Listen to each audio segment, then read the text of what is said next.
Merci beaucoup et donc merci à toutes et tous d'être venus écouter ces échanges avec 5 intervenants qui illustrent et qui viennent même d'assez loin puisque ça vient de Marseille, Rouen.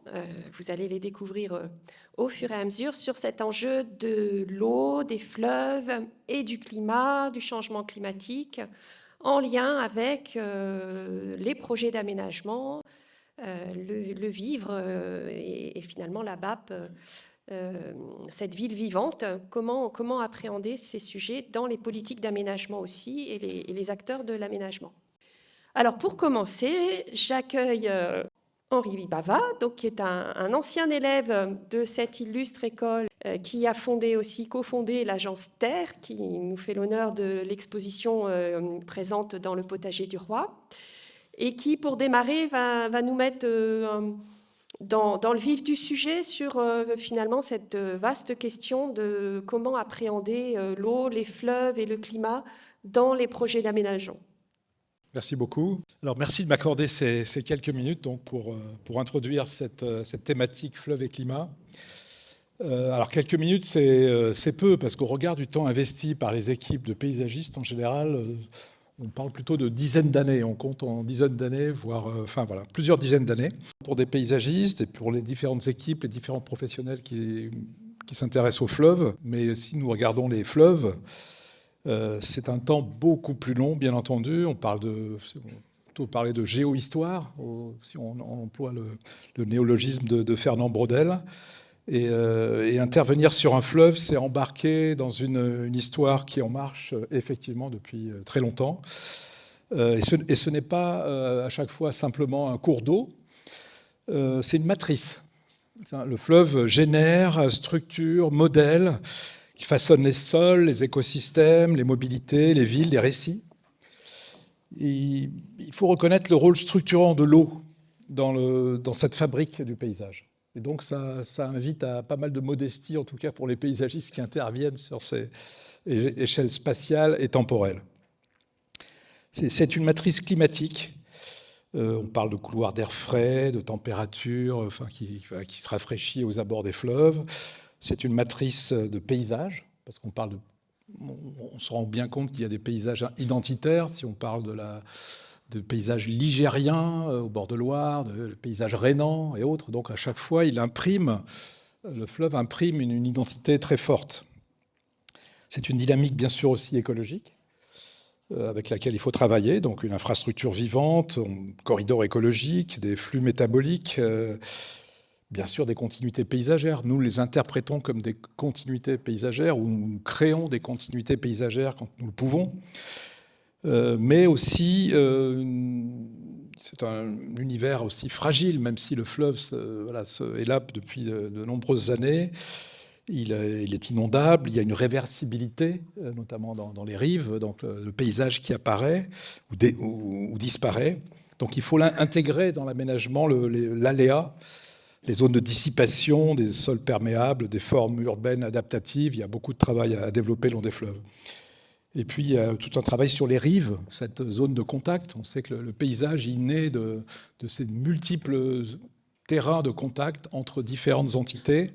Et là, les rives, c'est la partie, je dirais, une des parties essentielles, mais ce n'est pas la seule, des fleuves, où il faut travailler sur le sol, le climat, l'eau, comment on stabilise ces rives, comment on crée de la biodiversité, comment on redonne vie à ces rives, parce que pendant longtemps, les fleuves ont été canalisés, on a essayé de les corseter finalement. On a un peu tourné le dos à l'eau. Pardon ? On a un peu tourné le dos On a un peu tourné le dos, beaucoup. On a créé des digues, des éléments stériles qui corsettent, qui font monter le niveau d'eau, qui permettent d'installer un trafic fluvial.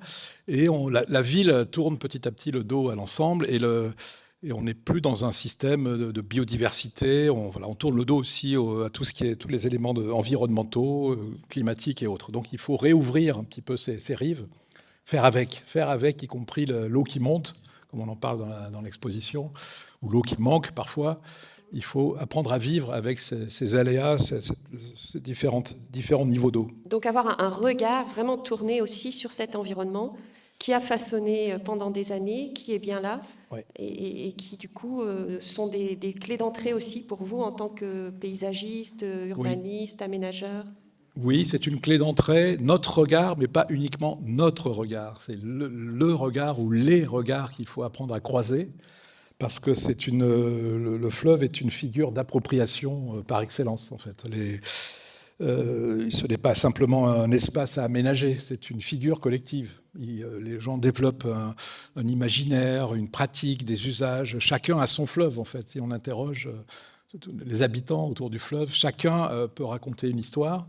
Et c'est avec ces histoires qu'il faut tisser un devenir du fleuve. On a parlé des aspects environnementaux et autres, mais il faut aussi travailler avec les gens. Donc il y a une co-construction, il y a un échange à développer dans tous les projets que je pense qu'on va montrer aujourd'hui.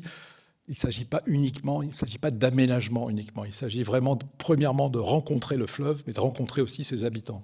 Et vous avez parlé de sciences très spécifiques tout à l'heure, assez techniques. Hein. Vous avez parlé d'inondation, d'écologie, et puis associer les habitants. C'est un petit peu cette jonction entre les deux qui est compliquée, qui donne toute la richesse au projet. Je dirais que c'est compliqué vu l'échelle de temps et d'espace, l'échelle spatiale, mais ce n'est pas compliqué quand on entre vraiment en dialogue avec les habitants, avec les élus, parce qu'ils sont tous concernés. C'est leur fleuve, c'est le bien commun par excellence. Il appartient peut-être à personne et à tout le monde en même temps. Chacun se sent très concerné par le fleuve. Et donc c'est à partir de là, dès qu'on ouvre le dialogue, parfois seul, en équipe de paysagistes, parfois aidé par des bureaux qui savent, je dirais, manager ce dialogue, la concertation, la participation. Tout à coup, on voit qu'il y a énormément de débats très positifs sur le fleuve. Alors, il faut préserver, mais il faut développer aussi. Vous avez des exemples, c'est ça? J'ai des exemples. Dans l'exposition de la BAP, ici, il y a 3 exemples. Enfin, il y a plusieurs exemples. Là, aujourd'hui, j'en montre 3. Mais avec une slide par projet, on n'a pas le temps. Premier exemple, c'est le Grand Parc Garonne. Donc en fait, on est dans la métropole toulousaine. On a commencé, quand je parlais de plusieurs dizaines d'années, on est déjà à 16 ans de présence, d'accompagnement de Garonne, pour l'agence Terre en tout cas. Donc c'est la nouvelle métropole, parce que quand on parle de fleuve et d'échelle, les clients sont souvent des métropoles, ou des associations de communes, des collectivités. Ça, c'est la métropole toulousaine, à peine créée, je dirais, il y a 16 ans, qui lance une première étude sur l'axe Garonne. Et très vite, pour trouver ce qu'on appelle d'habitude le code source, comment trouver un point d'accroche pour lancer le dialogue entre nous, déjà, à l'agence, mais aussi avec les habitants, la population, les élus. Très vite, nous nous sommes dit, ce n'est pas un axe Garonne, c'est un grand parc Garonne. Quand on regarde le territoire de la Garonne, localement, ils disent Garonne, pas la Garonne, parce que Garonne, il personnifie le fleuve. Et ils nous avaient posé la question, mais on n'a pas d'espace vert à l'échelle d'espace suffisamment grand à l'échelle de la métropole toulousaine. Et en regardant cet espace fluvial inondable, nous nous rendons compte qu'il y a 3500 hectares à l'échelle de la métropole. C'est gigantesque. Et si, donc c'est une hypothèse, et si nous le considérions comme un grand parc, non pas comme juste un fleuve, on ne parle pas uniquement des rives, on parle de tous les terrains inondables. Et à ce moment-là, on parle d'agriculture, on parle de nature aussi, il y a des zones humides et autres. Donc il faut considérer, les reconnaître, ces différents territoires, je dirais, qui composent le fleuve, le grand parc. Et il devient grand parc, non pas à la manière des parcs du 19e siècle, où il faut représenter, on représente la nature, on représente l'agriculture. Non, là on présente, elles sont déjà là, tout est là.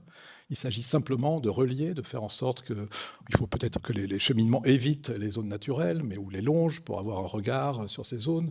Il y a quelques éléments de loisirs, il y a l'agriculture qui peut devenir plus pédagogique, certaines fermes et autres. Donc il faut mettre en réseau, mais conserver tout ce qu'il y a et aller de l'avant avec toutes ces composantes déjà là. Ça, c'est important. À partir de là, donc je ne vais pas développer plus avant Garonne, donc il y avait tout un travail sur le territoire, les différentes portes, les portes entre guillemets qui sont les accès des différentes communes le long le long du fleuve, comment on y accède, comment on s'y promène. À partir de là, la métropole toulousaine a développé plusieurs grands parcs. C'était l'initiation finalement de toute une démarche territoriale visant à créer une sorte de parc système, ou de parc système de fleuves, de cours d'eau et leurs grands parcs. Depuis, ils ont créé le grand parc des canaux. On a le canal Philippe Lamour, c'est Jacqueline Hosty qui s'en occupe. Il y a le grand parc de l'Hers. Et donc, énormément de grands parcs qui viennent croiser et créer une armature paysagère, écologique, à l'échelle de la métropole. Donc on voit vraiment l'imbrication de différentes échelles, de conciliation de différents usages. C'est ça. Tout à fait. Un deuxième exemple, on est sur la Seine. Alors, je ne vais pas dévoiler ce que vous avez fait avec les différents partenaires sur la Seine. Nous, c'était une étude sur 70 km de bord de Seine par l'OIN Seine-Aval, avec la participation, avec des élus, avec les différents élus des communes. L'important était cette fois-ci non pas de regarder les terrains inondables, mais on était en phase avec la maîtrise d'ouvrage d'appeler l'ensemble Seine-Parc, parc avec un K à l'allemande, parce qu'il y a un concept allemand de parc régional, regional park, qui comprend toutes les communes, pas uniquement les parties végétales, les bois, l'agriculture, toute la commune entière. Et là, il y en avait énormément le long de ces 70 km.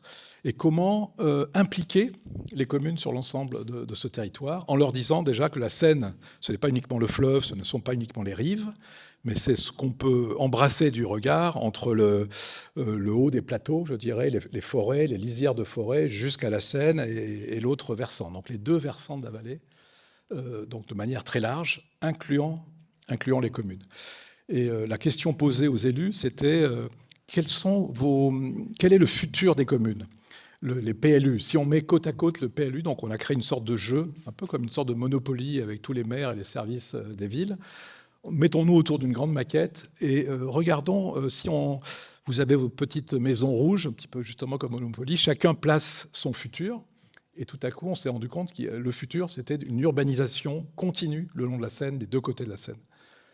Est-ce que c'est ça que vous voulez ou est-ce qu'on peut imaginer un autre avenir?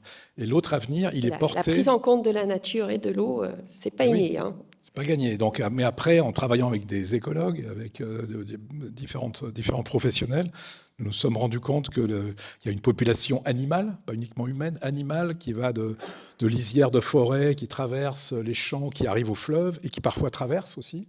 Donc, on a créé... je dirais, on a montré qu'il y avait différents corridors possibles. Je reviens sur cette image. Voilà, différents corridors possibles entre les forêts, le fleuve et parfois de l'autre côté aussi. Donc différentes traversées, différentes fenêtres, un entre-ville vivant qui accepte l'agriculture, les boisements, mais qui accepte surtout les animaux qui peuvent y vivre et se déplacer. Et en même temps, ça crée... il y a eu un assentiment des différentes communes parce que ça valorise leur cadre de vie. Plutôt que d'avoir une urbanisation continue, chacun pouvait dire je veux préserver une sorte de vie de village pratiquement, ou de petite commune au bord de Seine, et avec une respiration de part et d'autre. Vous mettez bien en avant finalement l'intérêt d'avoir des outils, on parle de paysage aujourd'hui dans les lieux de cette école, pour aider à se projeter, à construire un projet partagé en faisant appel à des spécialistes, comme vous l'indiquiez. Tout à fait. Il nous faut des arguments aussi. On ne parle pas que de paysage, on ne parle pas que d'espace, on parle de vie au pluriel à mettre en valeur. Dernier exemple, et après j'ai fini, c'est sur Strasbourg. Là, c'est un quartier de à peu près 70 hectares sur un port qui se développe sur le port de Strasbourg. Donc un port complètement stérile, plateforme portuaire. Et l'idée, c'est pour la ville de Strasbourg, c'est de faire lien avec l'Allemagne. On est à la frontière. Ils créent un tramway qui relie la ville de Strasbourg à Kehl et ils urbanisent une partie du port. Donc c'est en ce moment. La question posée, c'était on ne pouvait pas simplement développer un axe ouest-est de la France vers l'Allemagne. Si on dézoome un peu, c'est ce qu'il faut faire quand on est le long d'un fleuve, dézoomer, même si on n'a pas la maîtrise d'œuvre, peu importe. Et en dézoomant, on s'aperçoit bien sûr que l'intérêt n'est pas uniquement ouest-est, il est nord-sud, c'est l'axe du fleuve. C'est le fleuve, la vallée rhénane est nord-sud, en tout cas à Strasbourg. Et si on regarde un petit peu, on dézoome un peu vers le nord et un peu vers le sud, on se rend compte qu'on a encore des forêts alluviales qui sont encore en place aujourd'hui. On a parlé tout à l'heure des fleuves qui ont été canalisés, là, le Rhin c'en est un, bien sûr, et ça a effacé énormément de forêts, de toute une biodiversité qui a été effacée, sauf que là, il en restait une au nord et une au sud du terrain sur lequel nous travaillons. Et la proposition était de dire, quitte à construire sur le port, il faut faire en sorte que ce quartier puisse réunir, reconnecter les forêts au nord et au sud par une nouvelle biodiversité plantée au sein du quartier qui va suivre les canaux et relier.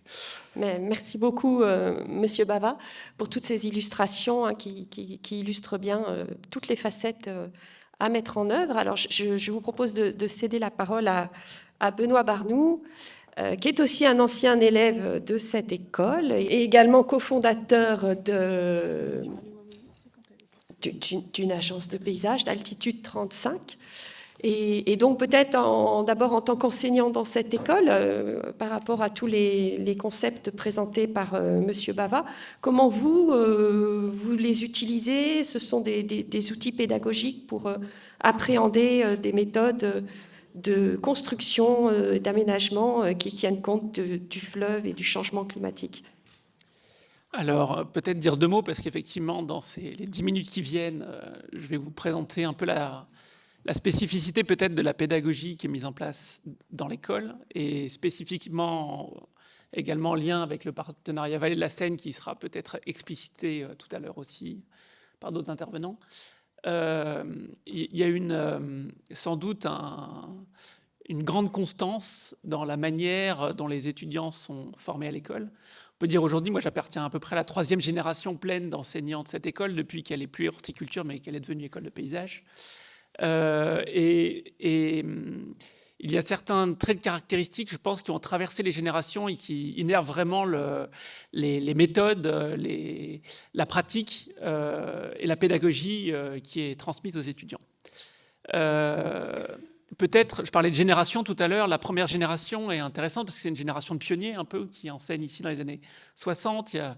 J'ai souvenir forcément de Michel Corajou qui a marqué toute une génération de paysagistes qui lui a succédé.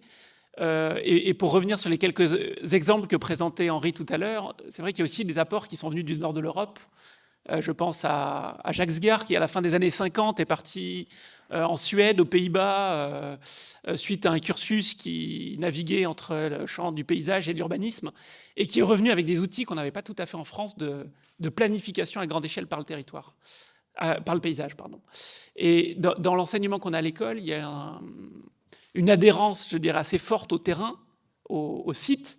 C'est ce que cherche à présenter cette petite diapo, mais dans l'aller-retour permanent entre le terrain et l'atelier, c'est quelque chose auquel on tient beaucoup. Je pense qu'il y a un des grands traits de spécificité de la formation ici à l'ENSP, de ce va-et-vient entre la compréhension qu'on peut avoir d'un site, de ses habitants, du jeu d'acteurs sur le terrain et d'une réflexion un peu à distance avec cette prise de recul qui est l'atelier. Et ce va-et-vient est assez structurant dans la manière d'élaborer les projets. Ça, c'est peut-être un premier élément. C'est la force du terrain et concomitamment l'intérêt du travail en atelier dans une itération permanente. Peut-être, j'essaierai de m'appuyer un peu pour développer le propos sur les travaux des étudiants. Mais vous dire que les quelques exemples de travaux que je vais vous présenter tout à l'heure sont inscrits dans le travail et dans le partenariat avec cette Vallée de la Seine, partenariat qui dure déjà depuis de nombreuses années. Et les 10 ans. Et on s'est attelé année après année à certains tronçons du fleuve, parfois en amont de Paris, parfois en aval, sur des territoires très variés, de Melun jusqu'à l'estuaire, parfois sur d'autres fleuves côtiers de la région Normandie, la Touques par exemple, et dans une relation très large du plateau au lit majeur de la Seine. C'est intéressant parce que c'est un territoire qui est travaillé par énormément d'enjeux qui sont très contemporains. C'est la question du climat qui nous est particulièrement posée aujourd'hui. Mais au-delà de la question du climat, on peut dire que la question industrielle, on parle beaucoup aujourd'hui de l'outil productif, quelles sont les stratégies pour réindustrialiser le pays, comment on opère une transition dans nos modèles économiques. C'est évidemment un territoire qui a été un territoire de forte industrie, d'industrie lourde, liée à la voiture, mais pas uniquement, et donc qui se transforme aujourd'hui, qui est travaillé par la mutation des modèles économiques, la mutation des modèles agricoles aussi, qui est une agriculture très forte, diversifiée, mais aussi tournée vers l'export, avec des grands plateaux céréaliers qui vont alimenter beaucoup de pays du Maghreb, l'Égypte, la Tunisie, le Maroc, entre autres. Rouen est le grand port céréalier, premier port d'Europe, je crois, hein, d'Europe de l'Ouest.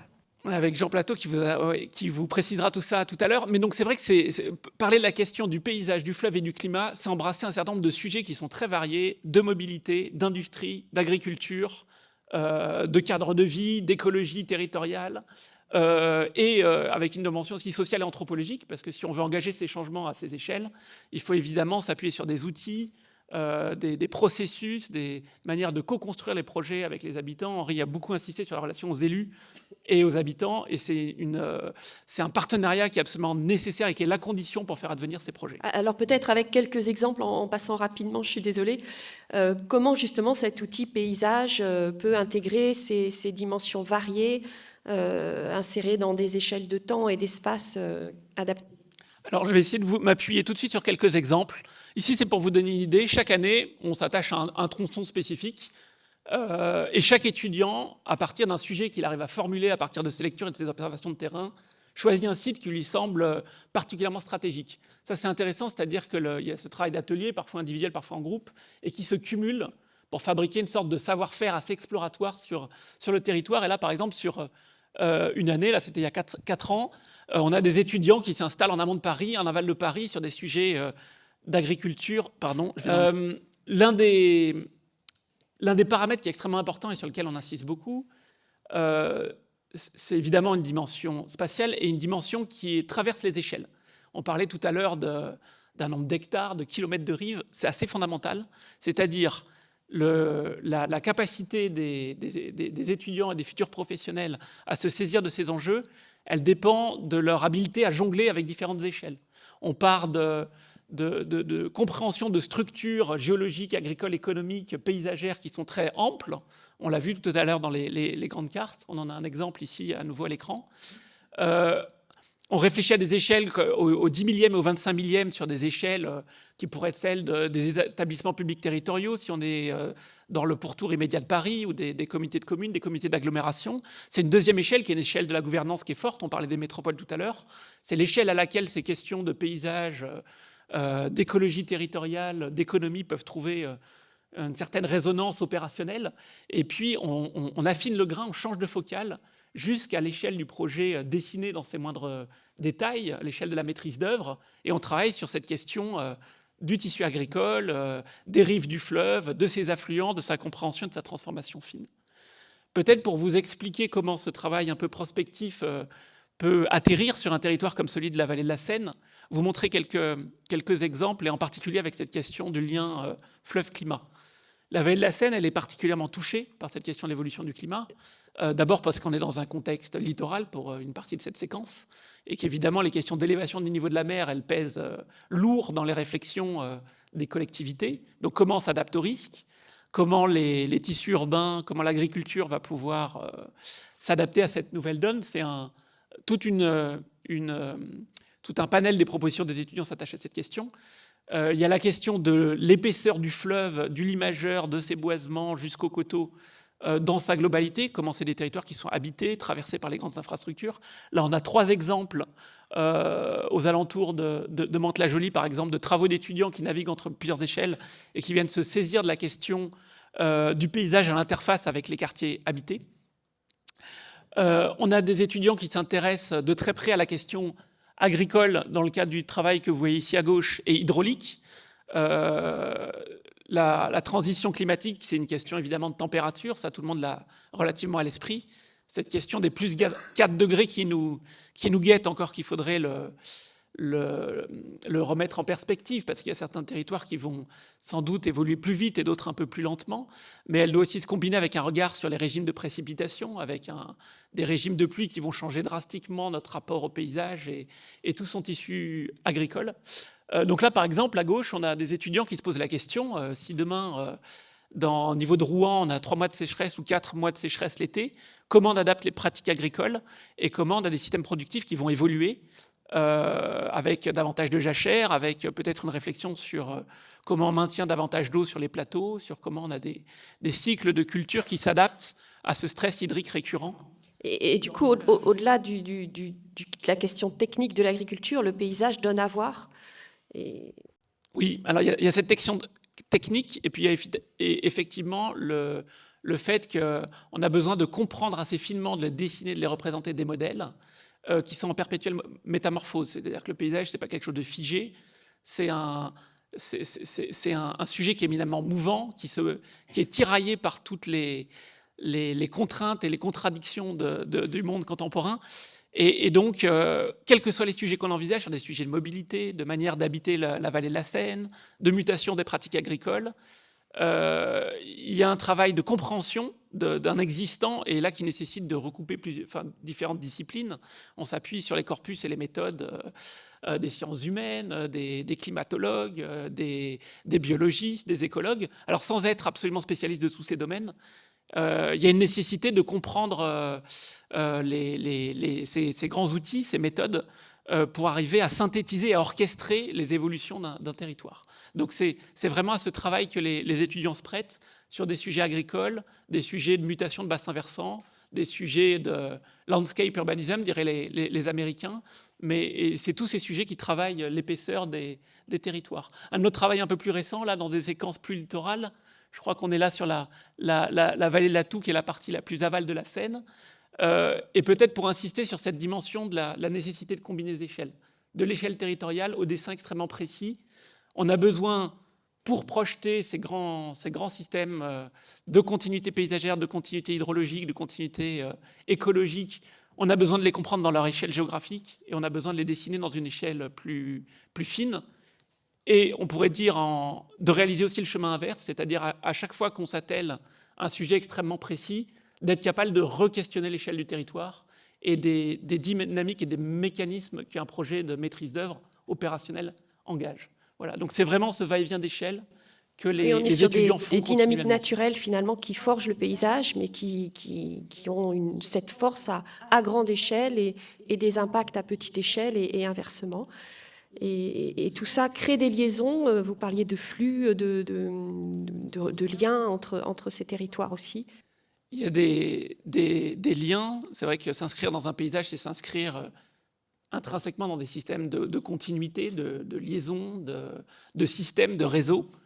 Et puis, il y a une dimension peut-être aussi propre à nos outils, à notre méthode de travail, qui est peut-être celle de une sorte de frugalité dans les aménagements, la compréhension fine d'un existant, de systèmes qui sont en place, conduit sans doute à ajuster des propositions qui soient les plus fines possibles.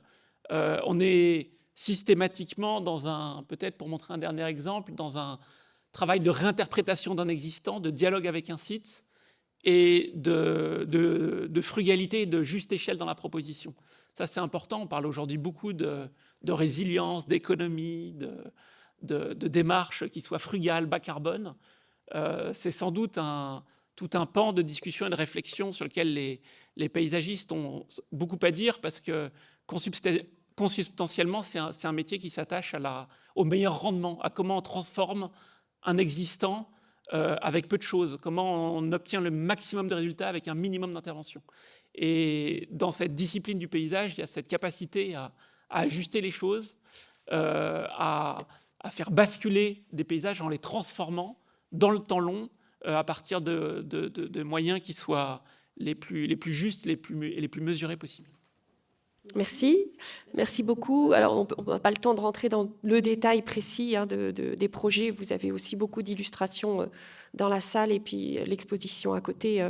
Et puis, vous pourrez poser des questions, bien sûr, aux personnes qui sont là et qui pourront vous expliquer ces travaux d'étudiants à différentes échelles pour comprendre à la fois les atouts de ce paysage, comme vous dites, hein, il y a cette dynamique, et puis les projets, comment les insérer au mieux.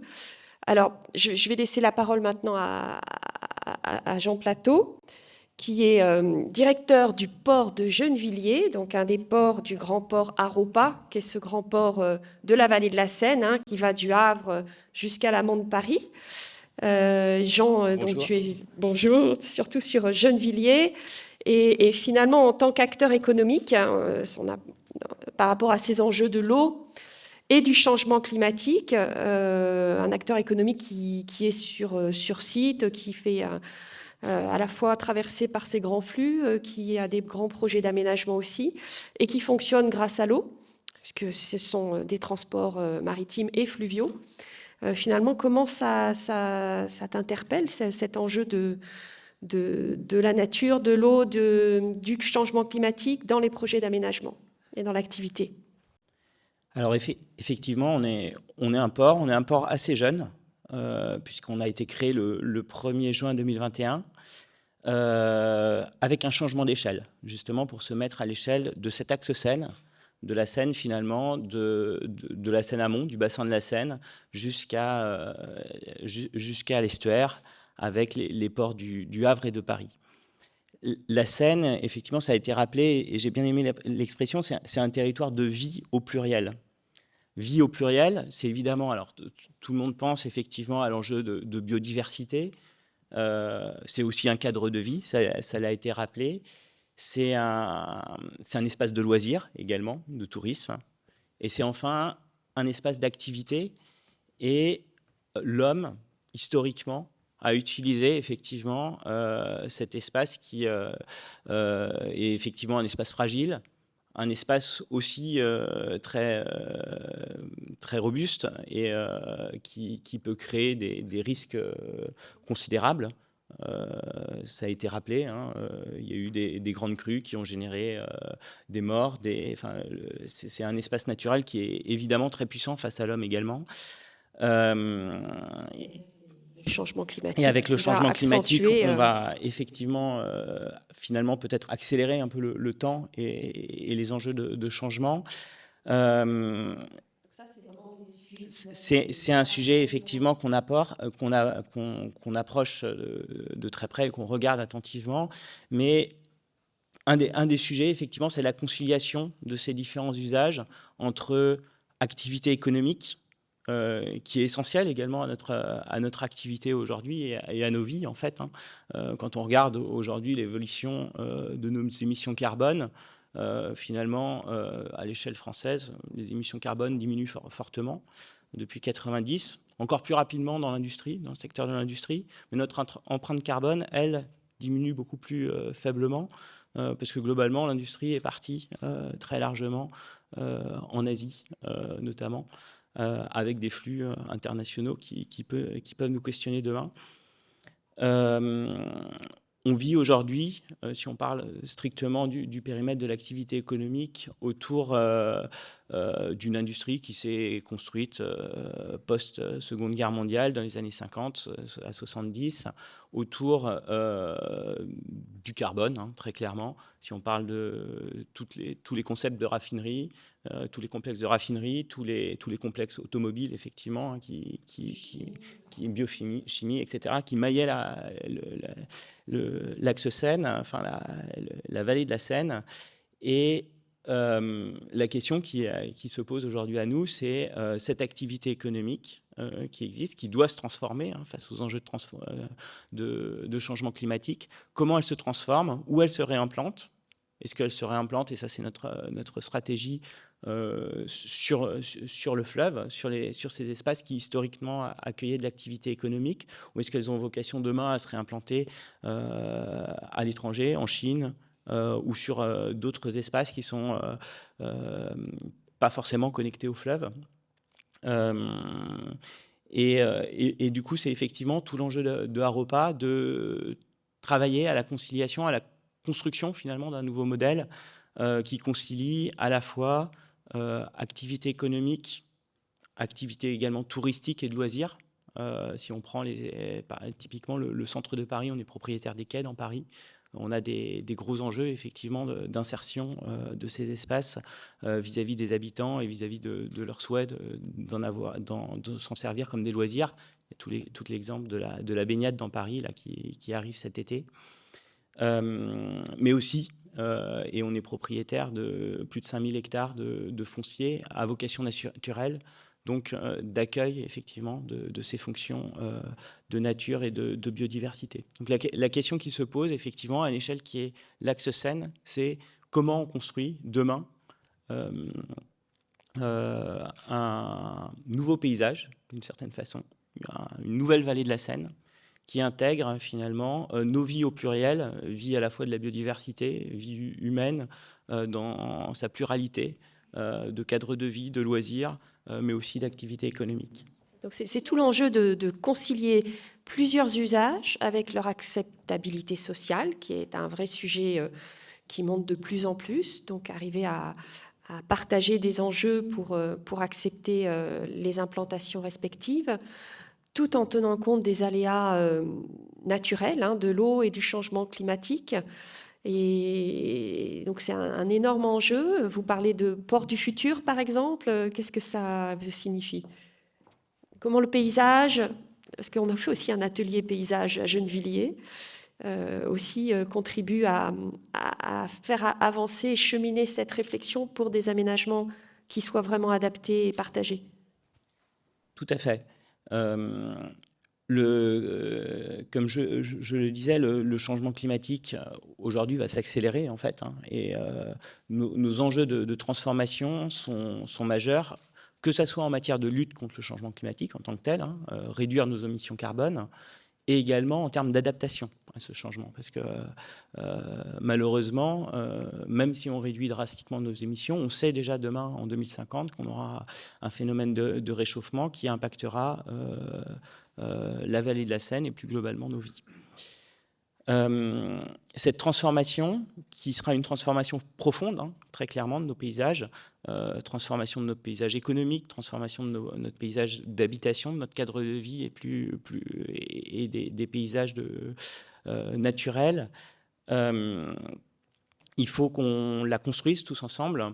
Dans sa complexité, effectivement, c'est quelque chose qui ne peut pas se construire soit entre quelques acteurs, on va dire, institutionnels, soit avec des chercheurs, soit avec la société civile. C'est bien la construction de la concertation autour de tout ça qui est importante.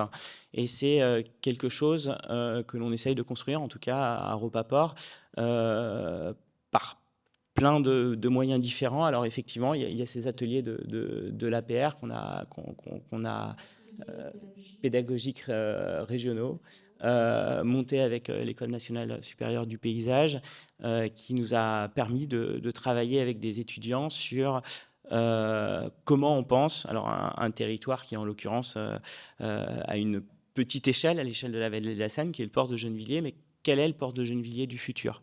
C'est un travail qu'on mène plus globalement en concertation avec les acteurs du territoire. On a créé une instance permanente de concertation qui vise à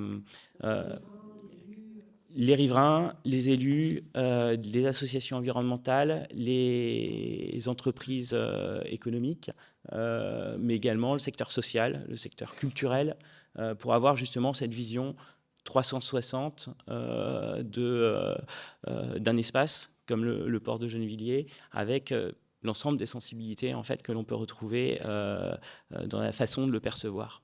Et tout notre enjeu, ça va être, avec cette instance, avec aussi des chercheurs, avec des étudiants, de construire une vision collective de cette plateforme, mais plus globalement, on mène ces travaux-là à l'ensemble des échelles, donc à l'échelle de territoires sur lesquels on est implanté, plus globalement à l'échelle de l'axe Seine, sur notre vision à 2030 et à 2050 de ce territoire, comment on le transforme, comment on le fait évoluer pour répondre à deux enjeux qui sont à la fois la lutte contre le changement climatique et à la fois son adaptation.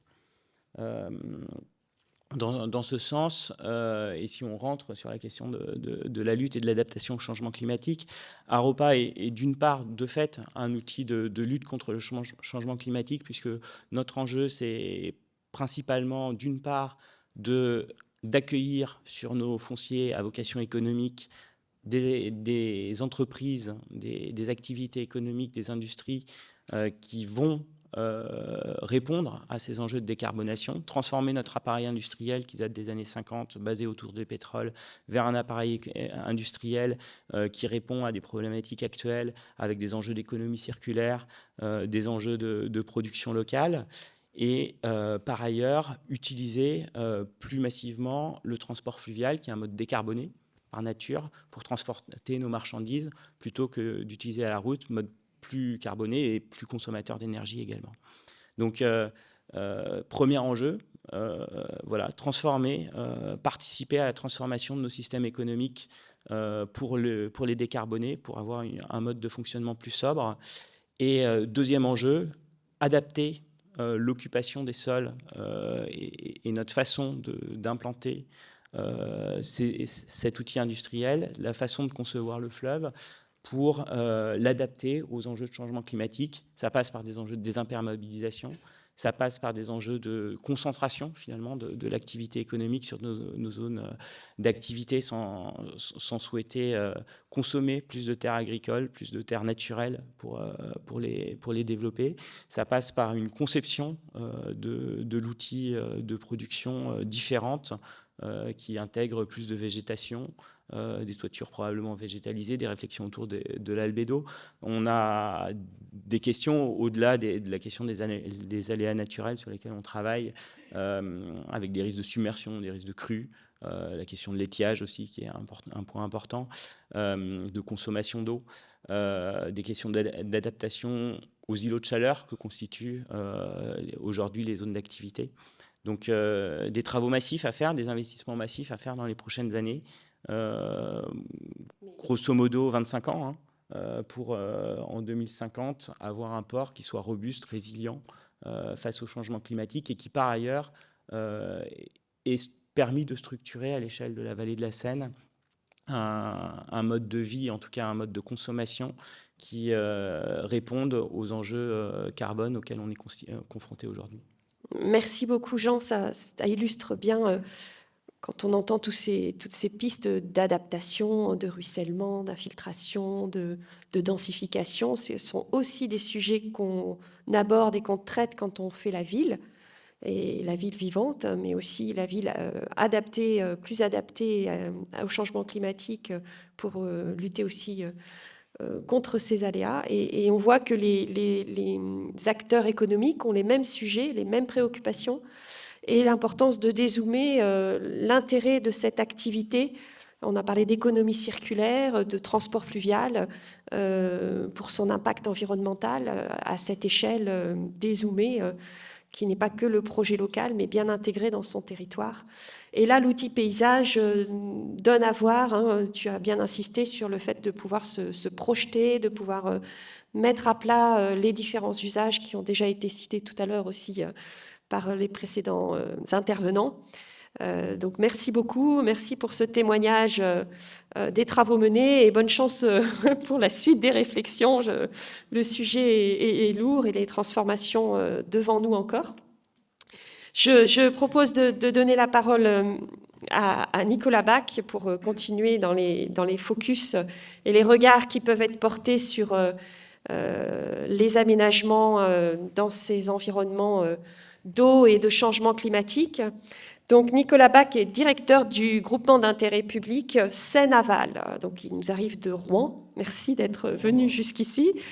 Il travaille effectivement pour plein d'acteurs, Aropa, les collectivités locales, et dans le cadre de ce contrat de plan interrégion, sur donc vous regroupez beaucoup de scientifiques, hein, la bonne connaissance du fonctionnement de ce réseau hydrographique, et en quoi cette connaissance est importante pour les aménageurs aussi. Alors effectivement, donc le GIP Seine-Aval, donc nous, notre rôle, c'est de faire l'interface entre les scientifiques qui vont appréhender le fonctionnement du bassin versant de la Seine, et en particulier nous, le GIP, on s'intéresse à l'estuaire, et puis les aménageurs, les gestionnaires de l'eau, les gestionnaires des risques naturels, pour essayer de leur apporter un maximum d'éléments robustes d'un point de vue scientifique pour éclairer quelque part leurs décisions. Alors, j'ai quelques illustrations pour rendre un peu concret certains travaux qu'on a pu mener, notamment dans le cadre du partenariat qu'on avait avec le contrat de plan. Il faut juste que je trouve le bon sens. Ah, pardon. Voilà, c'est ça. Et surtout pour vous illustrer l'importance effectivement de dézoomer et puis de bien prendre en compte l'échelle hydrographique de la Seine dans la compréhension finalement de son fonctionnement hydrologique et écologique. Donc nous, on va vraiment s'intéresser effectivement à ces aspects de biodiversité, d'hydrologie, de qualité des eaux, et ça structure beaucoup de choses finalement pour l'aménagement et la gestion du bassin. Donc voilà, j'ai pris une petite illustration un peu différente de notre réseau hydrographique qui ici ressemble à un arbre, effectivement beaucoup de passerelles.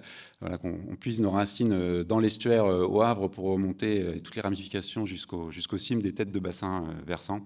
Voilà, c'était un propos introductif pour montrer l'importance d'avoir cette échelle-là dans l'analyse de nos problématiques. Et c'est pas celle-là encore, pardon, excusez-moi, je suis vraiment pas doué. Et voilà. Et j'ai aussi choisi un autre point de vue aujourd'hui. Voilà, exactement. Pour parler d'un paysage qui est le paysage aquatique, donc celui qui est vu de la Seine et vu du poisson, puisque pour aménager le fleuve et pour améliorer sa biodiversité, il faut effectivement comprendre ces relations entre le paysage aquatique et comment il supporte une certaine biodiversité. Et l'exemple de la truite est intéressant, truite de mer, pour ça est intéressant, puisque c'est un poisson qui à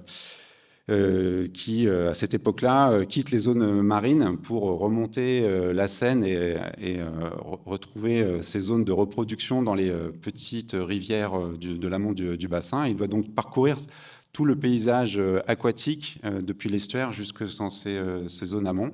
Et bon, pour une truite, son paysage, ça va être des courants, ça va être une température de l'eau, ça va être de l'oxygène pour respirer, ça va être de la végétation, mais ça va aussi être des pollutions, ça va aussi être des barrages qu'il va falloir traverser pour faire son cycle de vie.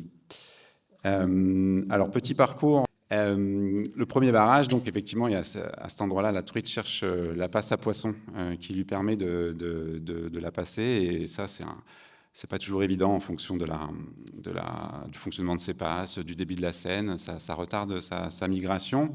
Et l'étape d'après, ça va être rejoindre la confluence avec des petites rivières qui pourront l'accueillir pour sa reproduction. J'ai pris l'exemple de la Mauldre, puisque c'est...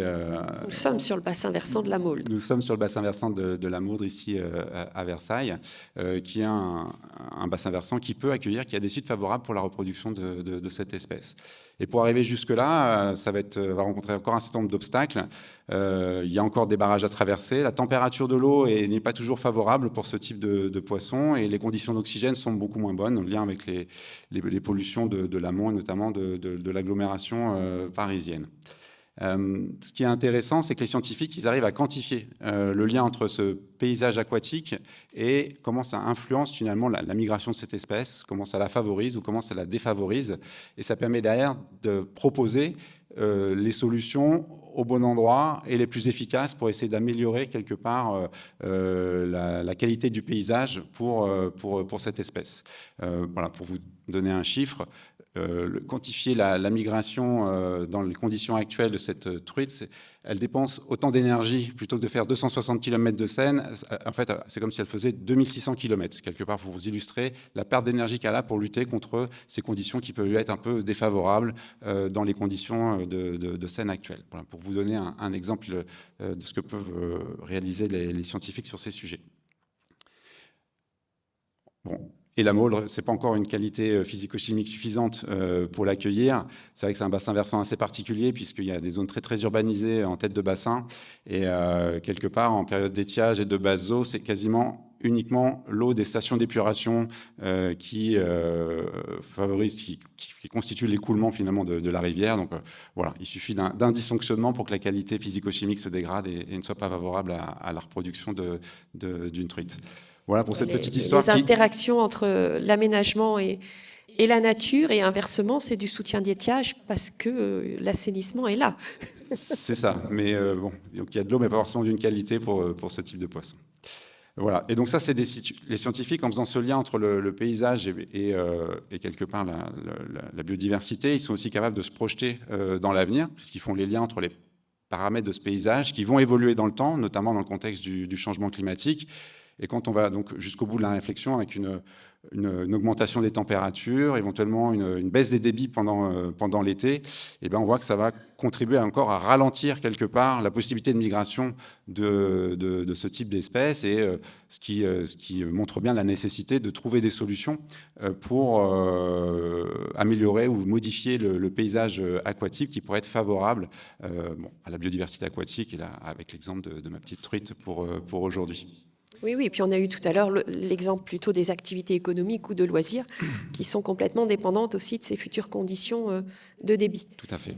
Alors, en tant que groupement scientifique, on parle aussi beaucoup de cette nature comme solution fondée sur la nature. Vous pouvez peut-être nous en parler ? Oui, alors donc, la définition de ces solutions fondées sur la nature, c'est gérer, restaurer des écosystèmes naturels, à la fois pour la biodiversité ou le cadre de vie, mais aussi pour relever les défis de la société. Donc, l'exemple de l'adaptation au changement climatique est un très bon exemple. Avoir accès à des ressources en eau de qualité en est un autre. Là, pareil, j'avais gardé une petite illustration que j'ai empruntée aux ateliers de la maîtrise d'œuvre urbaine de Cergy Pontoise, qui était une représentation du bassin de la Seine comme un grand jardin, où effectivement ça permettait d'illustrer un peu ces notions de solutions fondées sur la nature, avec ces points verts qui vont être des végétations qui vont favoriser l'infiltration de l'eau, par exemple, et ces points bleus qui sont toutes ces gouttes d'eau qu'on va essayer de garder ou de préserver à l'échelle du bassin, justement, puisque c'est ça qui sera efficace, c'est en mettant en place des mesures à l'échelle du bassin pour essayer de préserver les ressources en eau.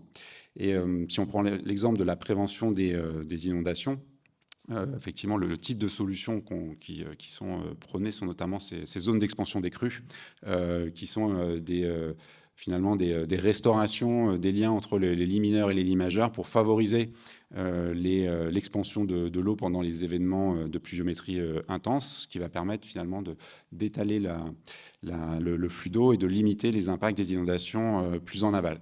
Et donc de mettre en place ce type de solution en raisonnant vraiment à l'échelle de l'ensemble du bassin, on va gagner en efficacité quelque part pour essayer de stocker plus de volume pour préserver du coup les zones qui seront à risque.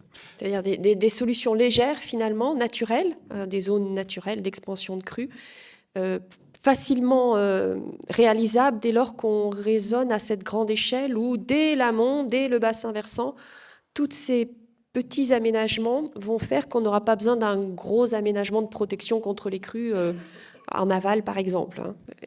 Et donc, c'est aussi tout ce qui est rétention à la parcelle. J'en parle parce qu'on est ici à Versailles où on gère les eaux pluviales à la parcelle. Donc, c'est aussi jusqu'à cette... Enfin, on voit bien l'intérêt de remonter aussi sur des actions peut-être plus légères, mais sur des échelles très petites finalement pour avoir un résultat global. Tout à fait, oui, c'est ce qu'on appelle la politique de la goutte d'eau, où chaque goutte d'eau compte, effectivement, et il faut démultiplier ces actions pour gagner en efficacité. Et un dernier exemple pour montrer la limite que ça peut avoir si on raisonne sur l'ensemble du continuum jusque dans l'estuaire, puisque quand on a toute la zone à marée, on a 170 km de zone soumise à marée. Et ça remonte en amont de Rouen. En amont de Rouen, voilà, jusqu'au barrage de Pose. La remontée des eaux. Voilà, c'est ça. Et donc, dans le cas de ces réflexions en lien avec le changement climatique, on va avoir effectivement à la fois probablement des crues plus intenses. On va avoir en parallèle l'élévation du niveau marin. Et quand ces phénomènes se rencontrent au niveau de Rouen, on imagine que ça fait des conditions génératrices de débordement. Et donc, on aura beau essayer d'anticiper, de retenir un maximum d'eau à l'amont, il faut aussi essayer de limiter beaucoup plus en aval, quelque part, l'énergie de la marée qui pénètre dans cet estuaire. Et là, on est sur d'autres solutions fondées sur la nature, où l'idée, ça serait de faciliter l'inondation plus en aval, donc même à l'aval de Rouen, par exemple, pour que l'eau et l'énergie de la marée, finalement, soient dispersées dans ces zones d'inondation et limiter, finalement, la remontée des niveaux d'eau sur des zones plus amont. Donc, on voit qu'il y a un raisonnement amont-aval et aval-amont, et donc vraiment un raisonnement global à avoir en termes d'aménagement sur les rives de la Seine et son lit majeur, pour essayer d'anticiper ces évolutions liées au changement climatique, comme on l'a dit, sont de plus en plus rapides.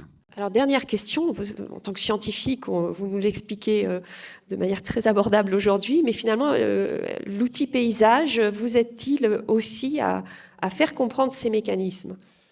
Alors, oui, nous, effectivement, on fait le constat que d'un point de vue scientifique, on produit beaucoup de données qui peuvent être techniques, qui ont vraiment leur intérêt pour essayer d'objectiver les échanges et les discussions dans le cadre des gouvernances qui peuvent se mettre en place. Par contre, ils sont beaucoup plus difficiles à appréhender, effectivement, par des riverains ou des habitants qui ont beaucoup de mal finalement à se projeter et à percevoir le risque climatique localement. Les études en sciences humaines et sociales le montrent bien. Quand ils enquêtent auprès des riverains, pour eux, le changement climatique, c'est très global. C'est le problème de l'ours polaire, pour faire un raccourci.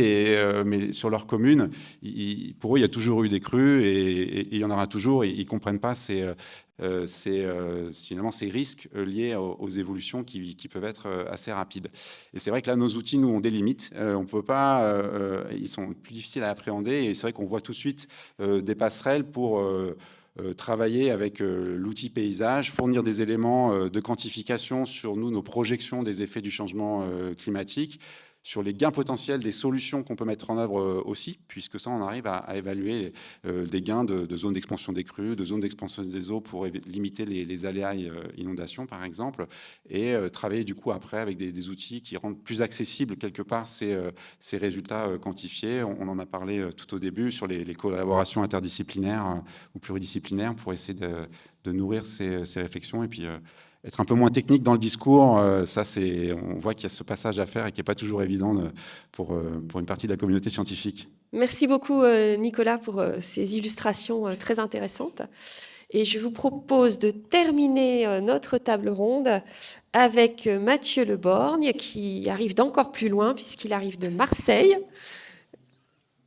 Donc, docteur en sociologie, mais donc aussi enseignant à l'école de paysage, puisque vous avez un site également à Marseille.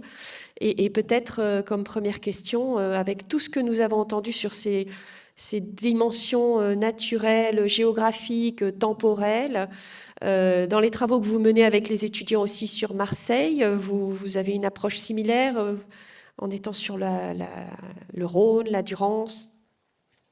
Je viens ici presque un peu comme un passager clandestin. Je suis effectivement enseignant à l'école à Marseille. C'est Eugénie Denarnaud, là, une collègue qui s'occupe de la chaire eau, paysage littoral. Je parle un peu à sa place, elle est en congé maternité. L'autre rayon, c'est qu'effectivement, je suis sociologue, je ne suis pas paysagiste, mais ça crée effectivement des regards et des croisements intéressants. On en parlera juste après. Je viens de Marseille, même si je suis né au Havre, donc ça va, ça limite un petit peu les dégâts quand même dans ce genre d'arène. Et puis je vais aussi effectivement vous parler de terrains un peu éloignés, voire très éloignés, on le verra juste après. Juste pour revenir sur le site de Marseille, donc qui s'inscrit depuis 2 ans maintenant dans une école plus large, et je la cite parce que c'est quand même une réussite, qui s'appelle l'IMVT, Institut méditerranéen de la ville et des territoires, qui regroupe depuis 2 ans maintenant l'école d'architecture et l'Institut d'urbanisme. Donc on a là un outil pédagogique qui croise les regards, les disciplines et les sujets. On essaie là depuis quelque temps maintenant de monter des ateliers communs avec ces 2-3 formations. Donc ça vaut le coup de le dire, puisque ce qu'on est en train de se raconter ici se déroule aussi à Marseille sur ce site de l'IMVT.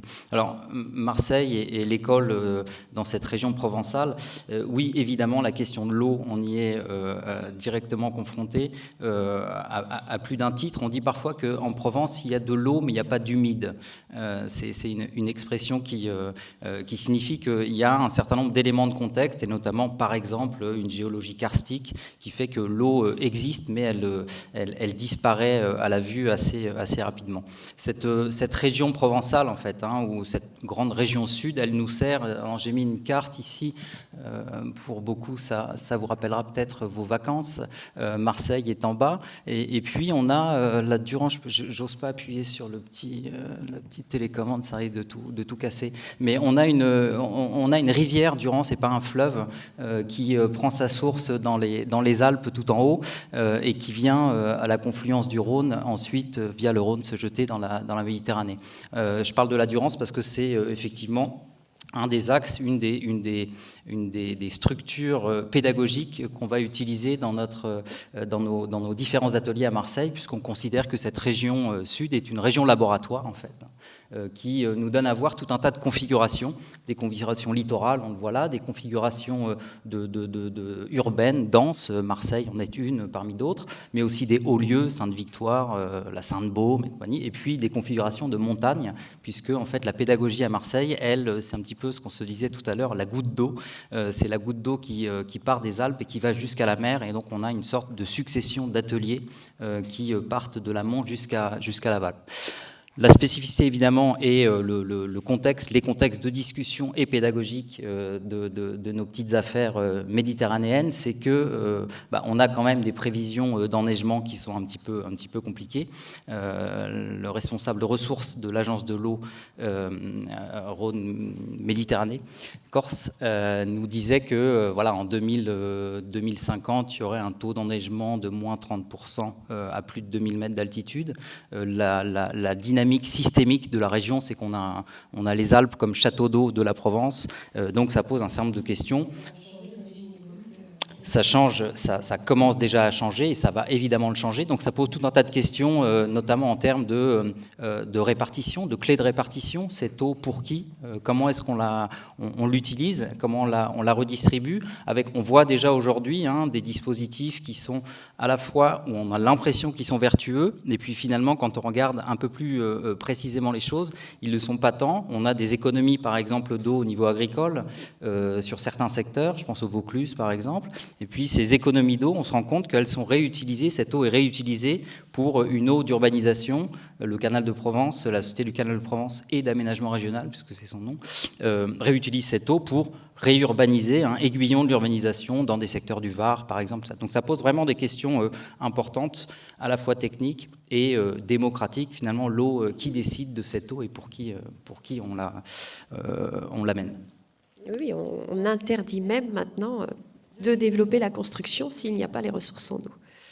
Oui, alors en théorie, il y a quelques exemples pratiques aussi. Juste pour finir là-dessus, au niveau de l'école à Marseille, on essaie pour nos étudiants, et je reprends la discussion avec Benoît, de faire en sorte que ces questions-là soient vraiment ancrées dans des terrains très, très accessibles. Et pour le coup, on a la chance, notamment dans le département varois, d'avoir des tout petits fleuves côtiers d'une quinzaine de kilomètres. Et ça nous permet, dans le cadre d'une pédagogie très ancrée, par exemple, organiser un arpentage pendant 2 journées de la tête de bassin jusqu'à l'embouchure avec les étudiants. Et c'est l'occasion de rencontrer tout un tas d'acteurs sur le terrain.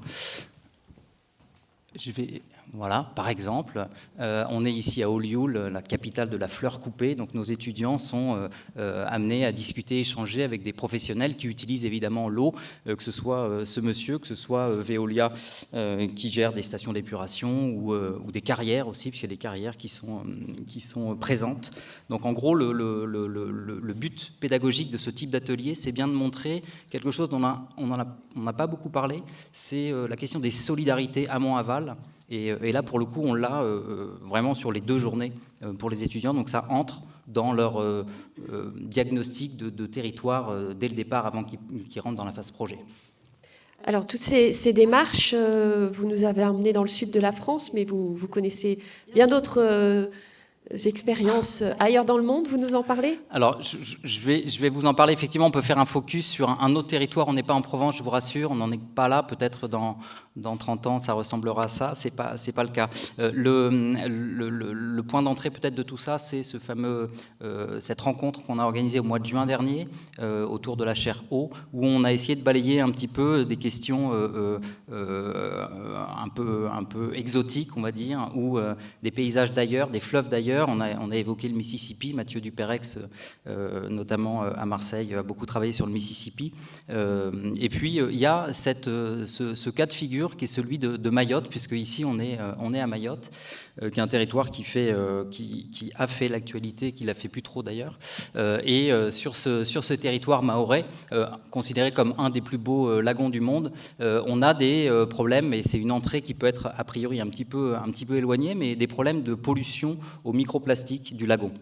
Ça, c'est le point de départ. Et en fait, quand on s'intéresse à ces questions de pollution, on se rend compte assez rapidement qu'elles viennent de différentes sources possibles. Elles peuvent venir d'apports océaniques, comme on dit, elles peuvent venir de l'atmosphère, mais aussi elles peuvent venir, bien sûr, de la Terre. Et dans ce cas-là, dès qu'on imagine cette possibilité-là, alors l'échelle du bassin versant devient centrale, et c'est plus dans cette envie d'illustrer finalement ces logiques de bassin versant, amont-aval, et donc potentiellement de pollution, qu'on a travaillé avec le parc naturel marin de Mayotte, en développant tout un tas de petits protocoles de travail, notamment avec des élèves, sur la base en fait de protocoles pédagogiques qu'on met en place à l'école du paysage, pardon, que sont par exemple des arpentages cartographiques. Alors, je sais pas si... Voilà, donc on est sur des problématiques assez classiques. Ça n'a pas forcément grand-chose à voir avec ce qu'on évoquera tout à l'heure, le cyclone Chido le 14 décembre dernier. Là, c'est le quotidien de Mayotte, hein, ce que vous avez. Et on travaille effectivement avec les élèves dans ce type de contexte. Les élèves nous servant de passeurs, quelque part, pour accéder à ce type de territoire, puisque c'est quand même des zones pas très accessibles à tous les niveaux, y compris pour leur dangerosité. Ces élèves, on leur fait faire, je suis sociologue, donc je leur fais faire des enquêtes pour très concrètement sur le terrain, essayer de mieux comprendre ces fameux rapports aux déchets, le rapport aux usages et aux pratiques de la rivière, avec tout un tas de petits exercices que je ne détaillerai pas ici. Mais en gros, l'idée, c'est vraiment de pouvoir témoigner d'un certain nombre d'éléments de contexte actuel pour savoir qu'est-ce qu'on fait avec tout ça. Et dans ce cadre-là, il y a des outils techniques qui existent, il y a ces outils pédagogiques finalement, et puis il y a aussi d'autres types d'outils plus démocratiques, on en a parlé tout à l'heure, et notamment comment est-ce qu'on arrive à faire discuter des gens autour de ces conditions un peu nouvelles de gestion de la rivière. Juste un dernier petit mot par rapport à ça, c'est que le contexte de reconstruction de l'île fait qu'on a des nouveaux acteurs avec lesquels on est amené à travailler, que sont notamment des architectes, les architectes de l'urgence notamment, et aussi le CAUE et le paysagiste conseil de Mayotte, Vincent Prévost, pour un ancien élève de l'école, et donc où cette question paysage, évidemment, elle intervient aussi dans les discussions. Alors, comment cet outil paysage peut vous aider spécifiquement? C'est intéressant parce que l'outil paysage, on en parlait tout à l'heure, on vient de finir les mémoires de nos étudiants de M2 à Marseille, et dans les discussions qu'on a avec les étudiants en fin de cursus, ce qui ressort très, très souvent et de plus en plus, c'est le paysage ou le paysagiste considéré comme médiateur.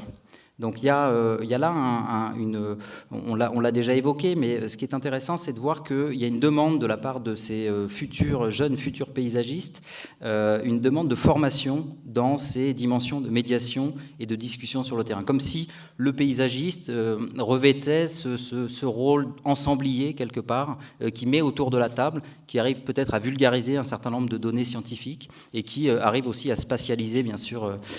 Oui, c'est à la fois être capable de capter toutes ces dynamiques naturelles, anthropiques qui marquent un paysage et s'inscrire dans une histoire, puisqu'un paysage, c'est pas, on l'a vu tout à l'heure, une photo figée, ça révèle ce qui s'est passé autrefois.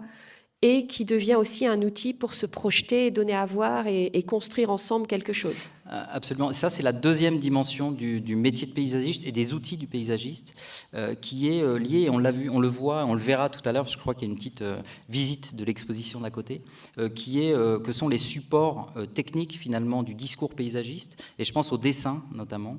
On a vu un certain nombre de grandes fresques qui viennent illustrer des phénomènes ou des dynamiques ou des dispositifs. Et c'est vrai que ce média dessin, quand on arrive à passer, moi, ce que j'appelle l'illusion de l'illustration, c'est-à-dire qu'on a souvent affaire à des acteurs, par exemple, qui, quand ils sont face à soit des travaux d'étudiants, soit des productions de paysagistes, perdent un petit peu leur sang-froid analytique, on va dire, par la beauté du dessin qu'ils ont face à eux. Et donc l'idée, c'est, en tout cas moi, auprès de mes étudiants, j'essaie de faire en sorte que derrière le dessin, il y ait aussi un discours et il y ait aussi une manière de donner à voir ce que le futur sera. Et je pense que pour le coup, le dessin est vraiment très porteur pour ça. Oui, avec les enjeux de changement climatique, c'est évidemment important. Absolument. Alors cette chaise, pourquoi Non, cette chaise, c'est juste qu'on parlait tout à l'heure de différentes sphères qui se côtoient. On a des sphères d'experts et on a des sphères aussi très locales, citoyennes, riveraines même. L'idée, c'est comment est-ce qu'on arrive très concrètement à mettre en place des dispositifs qui permettent à tout ce monde-là de discuter. On a beaucoup parlé de parlement, hein, c'est devenu quelque chose d'assez commun finalement. En Durance, par exemple, il y a un parlement de la Durance, mais en fait, il n'y a pas un, il y a des parlements. Et il y a de nouvelles dynamiques qui sont à l'œuvre aujourd'hui, par exemple sur la Durance, c'est qu'il y a une concurrence de parlements, c'est-à-dire qu'il y a le parlement in et le parlement off, puisqu'il y a des citoyens, des associations locales qui ont décidé que leur parole n'était pas portée comme elles le souhaitaient dans des dispositifs plus institutionnalisés, type parlement du SMAVD, du syndicat mixte d'aménagement de la vallée de la Durance. Et donc, on va créer des parlements off.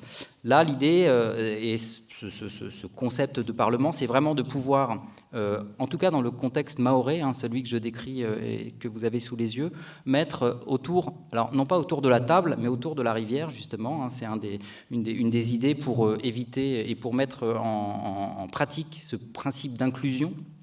C'est-à-dire qu'on va essayer de mettre vraiment autour de la rivière à la fois évidemment les gestionnaires, on a l'ARS qui est présent, on a le département de Mayotte, on a les collectivités locales, mais on a aussi des élèves, on a aussi des femmes qu'on appelle des lavandières qui lavent leur linge dans les rivières, on a aussi des riverains qui parlent pas français, qui parlent shimaoré, donc il faut traduire ces discussions et ces gens-là qui n'ont pas forcément de papier non plus d'ailleurs, prennent part à la discussion parce qu'ils habitent et qu'ils se sentent très en lien dans un rapport en fait assez vital à la ressource. Ça, c'est quelque chose qu'on a un peu, je pense, oublié, qui est un petit peu distant par rapport aux différents types de ressources qu'on a. Donc, voilà à quoi ça peut ressembler, ce type d'arène de discussion. La chaise qu'on a vue tout à l'heure symbolise la prise de parole, à la fois de soi-même avec la rivière, mais ça peut être une prise de parole pour la rivière, c'est ce qu'on appelle parfois soit les porte-paroles, on les appelait porte-paroles, on les appelle parfois dans certaines configurations des gardiens de la rivière. Bref, l'idée c'est de montrer qu'il y a une sorte de mise à égalité de l'ensemble des acteurs pour permettre dans un premier temps de faire un diagnostic partagé des rapports à l'eau, les usages qu'on en a, les questions qu'on se pose, les problèmes qu'on a, et puis de voir quels seraient les moyens d'avancer et de mettre en place de manière très concrète des gouvernances un peu nouvelles. Alors peut-être quelques solutions qui sont apparues à Mayotte sur les aménagements envisagés et le rapport à la nature.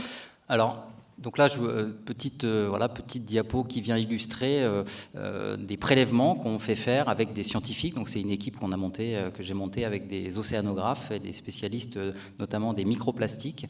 Donc on a fait construire aux élèves. Toujours ce lien avec les scientifiques. Hein, bien sûr, ouais, c'est important. Mais c'est aussi comment on fait se rencontrer la sphère scientifique experte. Et puis là, on est en fait vis-à-vis et avec des gens qui portent ce qu'on pourrait appeler une expertise profane, c'est-à-dire que ce sont eux les meilleurs experts de leur quotidien, et c'est auprès d'eux qu'on va essayer de mettre en place des dispositifs un peu innovants. Là, ce sont des élèves qui font des prélèvements d'eau pour compter les microplastiques dans leurs rivières. Ça n'a jamais été fait avant par des scientifiques, donc les élèves sont vraiment... Ils viennent d'ailleurs raconter tout ça à Nice au début juin au congrès des Nations Unies pour les océans. Il y a une petite délégation d'élèves de Mayotte qu'on a réussi à faire venir, donc ça va être amusant.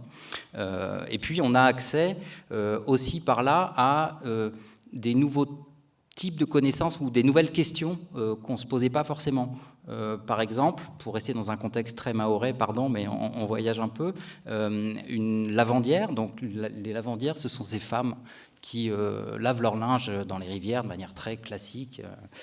Ces lavandières, c'est pas elles qui produisent du microplastique. Les microplastiques sont produits par des machines à laver dont les rejets repartent dans les rivières, mais qui sont plutôt les équipements des maisons des personnes qui sont pas forcément celles des bidonvilles. Donc il y a comme ça des petits décalages que ce type de dispositif permet de remettre en ordre. Voilà quelques éléments de prélèvement et de pratique sur le milieu. L'idée aussi, et pour finir sur la méthode, c'est d'avoir considéré qu'un bassin versant, donc c'est une échelle de bassin versant, et donc que ce bassin versant, on va le scinder en 4 grandes séquences, et que ces séquences thématisées vont permettre de balayer un peu l'ensemble des problématiques finalement qui vont exister au quotidien sur ce type de territoire, évidemment très touché par le cyclone. Alors, les solutions que vous évoquiez tout à l'heure, il y a par exemple le fait d'avoir autour de la table des architectes qui viennent discuter. Donc ça, c'est une séance qui a eu lieu sur la thématique de la replantation en tête de bassin versant. Et ces replantations, par exemple, elles vont avoir pour but à la fois de produire de la nourriture, des arbres fruitiers notamment, mais elles ont aussi pour but de tenir les berges, mais elles ont aussi pour but de fabriquer les ressources de demain qui vont être utilisées pour la reconstruction de l'île, et notamment le bambou qui classiquement est utilisé à Mayotte. Et la gestion des eaux dont on parlait tout à l'heure aussi, pour infiltrer dès l'amont du bassin versant et éviter les coulées de boue, les ruissellements qu'on retrouve. Voilà, bon, tout ça pour dire que c'est quand même dans un contexte qui est celui-ci. Cette photo, elle date d'il y a 3 semaines, elle ne date pas du mois de décembre. On essaie de mettre en place donc, des dispositifs comme cela qui, en fait, même si on s'intéresse aux têtes de bassin, on a vu tout à l'heure, on parlait des questions de replantation. Une des conséquences, c'est évidemment ce qui se passe ici dans le lagon. Donc on a en fait la nécessité de prendre en considération l'ensemble de cette échelle. Voilà. Je passe vite. Merci beaucoup. La parole. Merci à vous tous et ce regard de sociologue qui navigue entre toutes ces compétences mobilisées dans l'appréhension du paysage et des mécanismes qui les régissent, c'est important. Je pense qu'on peut... Enfin, en tout cas, moi, on vous remercie énormément pour vos interventions complémentaires, mais qui montrent bien les facettes variées à prendre en compte pour appréhender ces enjeux de fleuves, de nature, de changement climatique pour les aménagements à faire. Et vous l'avez bien illustré, avec des compétences variées aussi, mais qui imposent ce regard à la nature. On est en transition écologique, c'est bien comment reprendre conscience qu'on est sur une planète limitée avec des enjeux de nature, mais avec des solutions que vous nous avez montrées apportées par cette nature. Donc merci à vous pour tous ces éclairages et l'illustration des travaux aussi de l'école du paysage qui apportent énormément dans la construction collective d'aménagement complètement intégré et prenant en compte le fleuve et le changement climatique. Je pense qu'on peut vous applaudir si vous voulez venir tous les 5.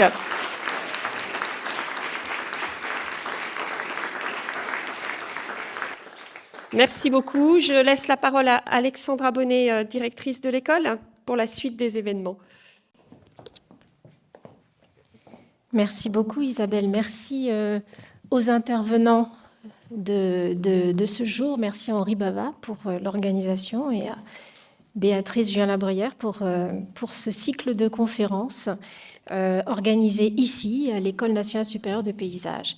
Et donc après ces interventions, vous allez être invités à être impressionnés, à aller vers une impression au soleil levant. Voilà.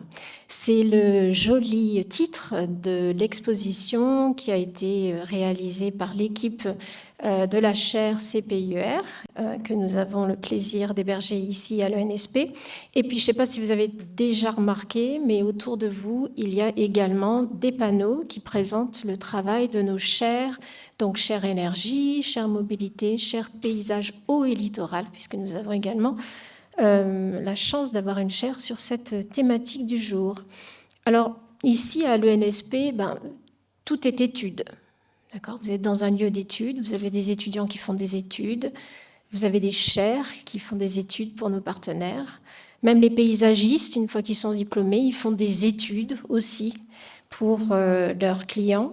Alors, on pourrait se demander, à l'heure où on remet quand même en compte, on remet en jeu beaucoup de choses, à quoi ça sert toutes ces études finalement ? Est-ce qu'on a encore besoin d'études ? Est-ce qu'on a encore besoin d'impressions ? Est-ce qu'on a encore besoin de recherches sensibles, d'inachevées ? Est-ce que ça sert encore à quelque chose ? Alors, à cet égard, Monet doit être amusé s'il nous regarde peut-être de là où il est, par la thématique du jour, lui qui avait réalisé ce tableau, Impression soleil levant. Alors, je ne sais pas, non, il n'y avait pas droit, tant pis. Bon, vous devez tous le connaître, ce tableau Impression soleil levant, qui était une simple étude qu'il avait réalisée très très vite depuis sa chambre, un jour de janvier, d'un hôtel du Havre. Et puis, il voulait juste saisir l'impression du moment, la luminosité du moment. Il n'en était pas particulièrement fier de ce tableau. Il ne l'a jamais revendiqué, à ce qu'on sache, tout au long de sa vie. Et puis, il lui a même donné ce nom d'impression, faute de pouvoir l'appeler Le Havre, parce que cette ville du Havre était trop esquissée pour pouvoir en donner le nom au tableau. Et pourtant, c'est ce tableau, cette étude, cette impression, qui a fait date dans l'histoire de l'art et dans l'histoire humaine tout court, et d'ailleurs, qui plus est, grâce au sarcasme d'un journaliste. Vous voyez ? Donc, a priori, une impression peut marquer durablement, mieux peut-être son époque, son temps, son lieu, que de très savantes recherches.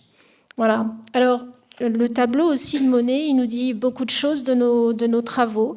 Il montre un paysage, celui du Havre, avec une frêle esquisse, une frêle embarcation qui navigue dans ce paysage un peu troublé, un peu troublant, un peu en mouvement d'une ville industrielle en plein essor. Et donc il raconte ces installations humaines, cette dépendance de l'homme au fleuve, à l'eau. Il raconte également ces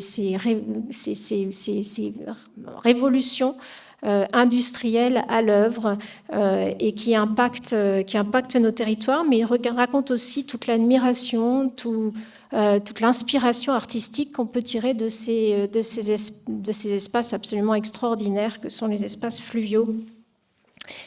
Et donc finalement, je crois que le paysage, c'est une impression, et le projet de paysage, c'est finalement ce jour qui se lève, ce nouveau jour qu'on a envie de voir ou qu'on a envie de vivre. Voilà ce que raconte a priori ce travail du paysagiste et notamment sur le fleuve. Alors nous sommes donc École supérieure de paysage, nous avons cette chaire paysage eau énergie et ce programme CPIER sur la vallée de la Seine, nous qui sommes évidemment sur le territoire séquoien. Et donc je voulais remercier à cet égard l'ADIDVS, les régions Île-de-France et Normandie qui nous font l'honneur d'être à nos côtés. Et donc nous travaillons ensemble au rayonnement du paysage sur tous ces territoires séquoiens à travers des séquences pédagogiques, des APR, des ateliers, etc., mais aussi des outils spécifiques que sont donc tout ce qu'on peut faire, des workshops, des caravanes des paysages, des ateliers de paysage, également un grand réseau de 3000 personnes que nous contribuons à animer. Et tout cela, nous le faisons depuis 10 ans maintenant, puisque nous fêtons le 10e anniversaire de cette très belle chaire. On a envie d'écrire la suite avec vous, on va voir, peut-être encore plus d'impact, encore plus d'opérationnalité pour vous accompagner avec des référentiels, des cartographies, aux côtés de vos territoires démonstrateurs. Et ça, ce sera une nouvelle page, je l'espère, à écrire ensemble. Voilà, grand merci. Et puis donc peut-être les questions et ensuite un petit moment convivial pour vernir cette exposition. Alors, avant le vernissage, je voulais simplement donner la parole à nos invités du jour aussi, puisqu'on a, vous le voyez, une performance et un aquathlon. Donc, je vais appeler Claire Hoffmann du Centre culturel suisse. Donc, nous sommes très fiers d'accueillir le Centre culturel suisse pour une baignade aujourd'hui dans la pièce d'eau des Suisses. Tout ça est très logique, surtout que la baignade en Suisse, c'est quand même particulier. Merci Claire. Merci beaucoup. Le Centre culturel suisse est un petit centre d'art au centre de Paris qui est en travaux en ce moment. Et c'est comme ça qu'on est amené à faire des partenariats avec différents acteurs dans la région et dans la France tout entière. Et donc, on est très, très heureux et heureuse de pouvoir présenter la performance de Sarina Scheidecker tout à l'heure, donc dans le plan d'eau au centre de ce jardin.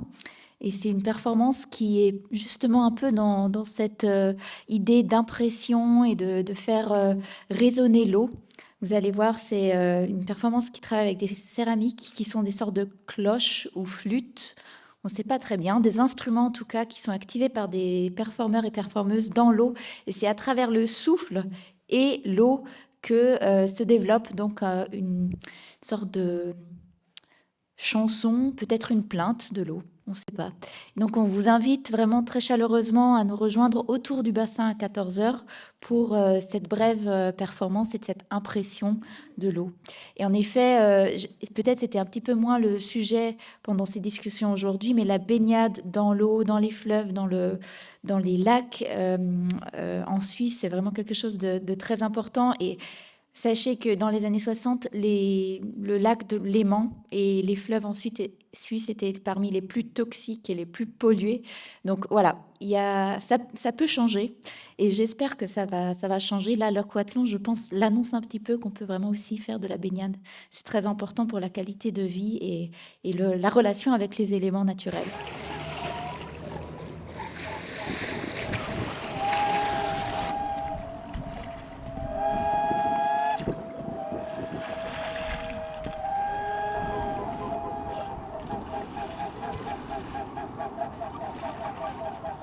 Merci beaucoup en tout cas pour ce partenariat. Merci. Merci beaucoup. Je vais appeler aussi représentant de l'aquathlon du potager. Tu vas pouvoir nous parler justement de la qualité de l'eau de la pièce d'eau des Suisses. Thibaut Kerhervé. Merci de nous donner la parole. Je suis honoré de m'adresser à vous de la part de Germain Hazard, qui est l'organisateur depuis 14 ans du triathlon de Versailles, puis d'un festival qui a été développé autour de ce triathlon, associant des disciplines qui toutes sont enchaînées, le swimrun demain matin, des disciplines dans lesquelles il y a un changement de position et de milieu d'évolution. Et pour la première fois, un aquathlon aujourd'hui à 15h. Cet aquathlon est pour nous une façon d'honorer l'invitation qui nous a été faite par la BAP de participer à cet événement incroyable. L'exposition Nous, le climat nous a inspiré également. Ce qui est particulier dans le triathlon d'une première part, c'est que nous parcourons plutôt que nous faisons attention au chrono. Le chrono est très secondaire, à vrai dire. C'est une logique de parcours. Il s'agit de sillonner un espace aquatique, puis cycliste, puis pédestre. Et dans l'aquathlon, on a choisi de se passer du bitume. Donc voilà, vous comprenez l'évolution, c'est mettre en valeur ce qu'on a déjà de manière naturelle, observer que la qualité de l'eau de la pièce d'eau des Suisses est plutôt bonne. Le pH est assez proche d'être neutre. C'est une eau qui possède plein de qualités puisqu'elle est finalement de passage. Ce n'est pas une eau stagnante, contrairement à ce qu'on croit. Donc pour nous, c'est une façon de mettre en évidence que nous sommes déjà dans un site à apprécier. Et les triathlètes, plutôt qu'être dans une performance de dépassement de soi, sont dans une performance de sillonner un espace et d'en profiter le plus possible. Alors, j'en profite aussi pour dire que les Yvelines et le bassin versant de la Seine sont le berceau du triathlon. Il y a un siècle à peu près, la course des débrouillards, c'était la première version de notre sport qui est encore un sport jeune. Et j'en profite aussi pour dire que la première championne olympique était suisse dans notre discipline, pas négligeable. Voilà, on est dans une logique de territoire, hein, définitivement. Et j'espère vous voir à 15h, même si le soleil est en retard. Merci. Merci. Donc, je propose une mini-impro également, puisque je vois que nous avons des invités d'honneur autour de la conférence. Manuel Pluvinage, est-ce que tu pourrais venir nous dire quelques mots justement sur ce grand réseau hydrographique, puisque tu diriges Versailles Grand Parc, et que tu sais à quel point cette pièce d'eau, elle est au cœur de quelque chose d'incroyable, qui est ce paysage de l'eau à Versailles. Alors, je vais essayer d'être bref parce que sur le sujet, je peux tenir plusieurs heures. Vous connaissez tous l'histoire du réseau hydraulique de Versailles, qui est à la fois depuis les étangs les rues et rigoles du plateau de Saclay, de Rambouillet, ou depuis la Seine et la machine de Marly, mais simplement parce que alors, je suis arrivé un peu en retard, donc je ne sais pas si le mot a été lâché dans les solutions non fondées sur la nature. Je n'ai pas entendu parler de méga-bassines, mais nous, à Versailles, on a 50 méga-bassines, héritées de Louis XIV, certaines encore en fonction, le Grand Canal, la pièce d'eau des Suisses, d'autres plus ou moins en dysfonctionnement. Et aujourd'hui, on a un grand projet de rénovation, de restauration des fonctionnements, pour faire bref, de ce réseau de méga-bassines, pour faire face au changement climatique, aux conflits d'usage, et pour pouvoir rétablir justement des circulations d'eau. Et par exemple, Thibaut, tu mentionnais la qualité de la pièce d'eau des Suisses. Aujourd'hui, effectivement, la pièce d'eau des Suisses est alimentée par les sources en fait, des coteaux et des sables de Fontainebleau. Certaines de ces résurgences, celle par exemple qui arrive à la pièce d'eau du Balby, je pense que pour ceux qui connaissent l'école du paysage, ils connaissent aussi le parc Balby. Aujourd'hui, l'exutoire du bassin du Balby va dans un réseau d'assainissement, arrive à la station d'épuration où on dépense des réactifs chimiques, des pompes, alors qu'il suffirait simplement de brancher ce bassin sur la pièce d'eau des Suisses pour accroître encore son renouvellement. Donc aujourd'hui, on travaille donc avec la communauté d'agglomération, avec tous les syndicats, l'agence de l'eau, le château de Versailles, sur étape par étape, sur la remise en service de ce fantastique réseau hérité il y a 350 ans, qui n'était pas très fondé sur la nature. Hein. L'inversion des bassins versants, c'est pas très logique, mais on l'a. Les emprises à certains endroits existent encore. Vous connaissez les étangs aussi de Versailles Chantier, hein, les étangs Gobert, qui avaient été menacés il y a une vingtaine d'années et qui ont pu être réutilisés pour d'autres usages urbains. Donc voilà, on s'inscrit vraiment sous l'égide de François de Mazières dans cette reconquête de ce réseau historique pour faire face aux défis du XXIe siècle. Et on a par exemple de la réutilisation des eaux usées de stations d'épuration pour lutter contre le gel. On a plein de beaux projets ou même déjà de réalisation. Donc je suis à votre disposition si certains d'entre vous souhaitent développer effectivement des partenariats. Je pense en particulier au GIP Seine-Aval dont je n'avais pas connaissance. Et voilà, je pense qu'on va pouvoir tisser de très beaux projets. Très bien, merci. Une dernière petite présentation, puisqu'on a aussi aujourd'hui un atelier pour enfants, pour que les enfants, les visiteurs puissent venir aussi profiter de ce moment fort, avec l'association Journée Bleue qui a suivi un petit peu les actualités du CPER et qui est venue nous rendre visite. Merci Christelle Nouvière. Tu veux nous dire quelques mots sur l'association Journée Bleue ? Oui, bonjour. Donc, l'association L'Art pour l'eau, on organise des journées bleues, initialement en Seine-Maritime. On a eu la chance d'inviter la Caravane des paysages à Veules-les-Roses en 2023. Et en fait, on réunit des artistes et des scientifiques autour de l'économie bleue et la préservation de l'eau globalement. Et cet après-midi, on va animer un atelier pour enfants sur les écosystèmes marins. On va aussi participer à l'aquathlon en mécénant certains prix. Et tout au long de l'année, aujourd'hui, on organise comme ça à Paris et en Seine-Maritime des événements pour vraiment montrer, être porteur de solutions autour de la préservation de l'eau globalement. Voilà, merci. Merci à tous.